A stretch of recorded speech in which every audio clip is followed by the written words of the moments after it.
Marina Foïs était l'invitée de Léna Situation dans son podcast Canapé 6 places. L'actrice s'est confiée pendant cet entretien sur son enfance, de sa grande gueule, de l'éducation de ses enfants ou encore des clichés sexistes qu'elle a reçus durant sa carrière. Marina Foïs est une figure incontournable du cinéma français, et occupe une place de choix dans le cœur des téléspectateurs. La comédienne a été révélée grâce à la troupe des Robins des Bois formée en 1996 dont les sketchs étaient diffusés dans le programme La Grosse Émission sur la chaîne Comédie. Depuis ces années, l'actrice a enchaîné les tournages de longs métrages incroyables, et a été nommée 4 fois dans la catégorie de la meilleure actrice au César sans toutefois remporter la prestigieuse récompense. Elle a d'ailleurs présenté la fameuse cérémonie française qui récompense les professionnels du cinéma l'année dernière, une soirée qui n'a pas été de tout repos. J'ai l'impression qu'on ne pourra jamais revenir en arrière. Marina Foïs est réputée pour dire ce qu'elle pense, et n'a pas hésité à prendre récemment la défense de l'acteur Omar Sy. Cependant, ce trait de sa personnalité n'est pas apprécié de tous et elle en a longuement discuté avec Léna Situation dans son podcast Canapé 6 places. Est-ce qu'on t'a déjà dit que tu étais une hystérique ?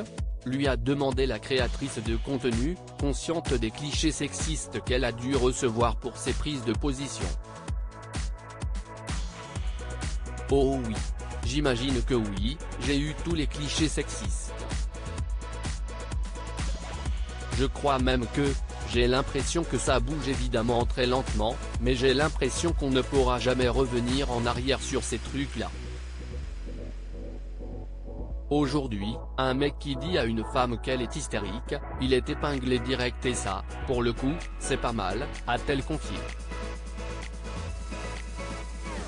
D'ailleurs, si quelqu'un ose lui dire actuellement qu'elle est une hystérique, Marina Foïs a déjà une réponse toute prête, j'ai fait un doigt pour les gens qui écoutent. Le podcast peut également être regardé en format vidéo sur Spotify, note de la rédaction, on a le droit de mentir. La comédienne a reçu tellement de remarques difficiles pendant sa carrière qu'elle a décidé de prendre exemple sur une autre actrice, devenue ensuite son amie, pour ne plus se livrer totalement. Alors, moi, j'ai eu de la chance parce que j'ai rencontré il y a très longtemps une amie actrice que j'adore qui s'appelle Fanny Ardant. Je crois que je ne l'avais pas encore rencontrée, j'avais lu une interview d'elle, et elle disait qu'en interview elle mentait beaucoup.